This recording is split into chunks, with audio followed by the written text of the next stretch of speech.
All right, this is part two of a two-part video series about the principal type of fencing that I use, which is this 2-strand of hot wire to keep goats in.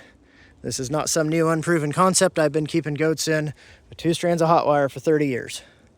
You can do it too, with some asterisks.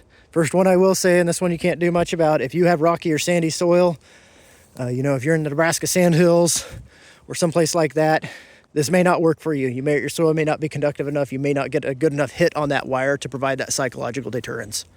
Because this fence does totally rely on psychological deterrence. The fence itself is not physically capable of stopping the animal by any means. Second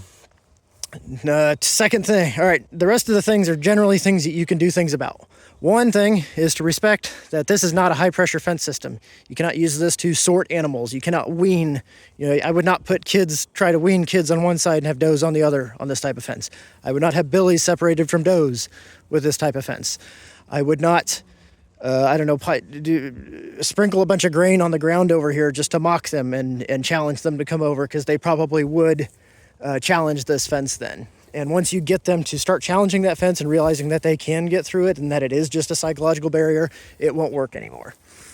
Along with that, ways that you use this fence. I have gates. I fucking use gates. Do not ever, ever, ever, ever lower the fence and have the animals go over it. Do not ever, ever, ever raise the fence and have the animals go under it.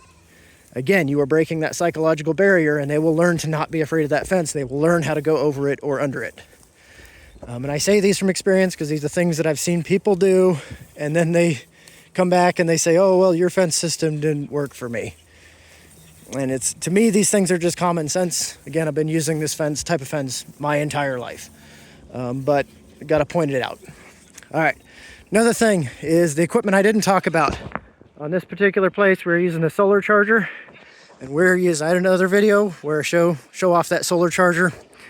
That is a good name brand solar charger. That is not some Tractor Supply junk, and that is not it is not grounded with a roofing nail stuck in the ground. It has 3 ground rods, as per the specs on the charger, 8-foot ground rods all the way in the ground, spread 30 foot apart each one along this back fence here, and then it also ties in the fence and uses the steel posts and stuff that are in that fence as grounding.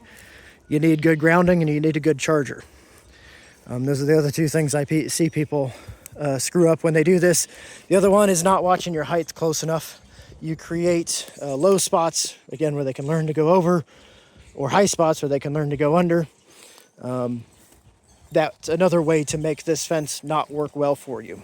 So again, this is part 1 of a 2-part series. The first part, I do talk about the actual style of fence, the details of what this fence is made of and why you might want to use it. It's not for everybody. I don't care if you use it or not. I am not a fan of any other type of fence for pasture fencing. When you look at costs, when you look at ease of installation and maintenance, and flexibility, this really just kicks the butt of any other type of fencing system that I've ever seen used with goats anywhere ever.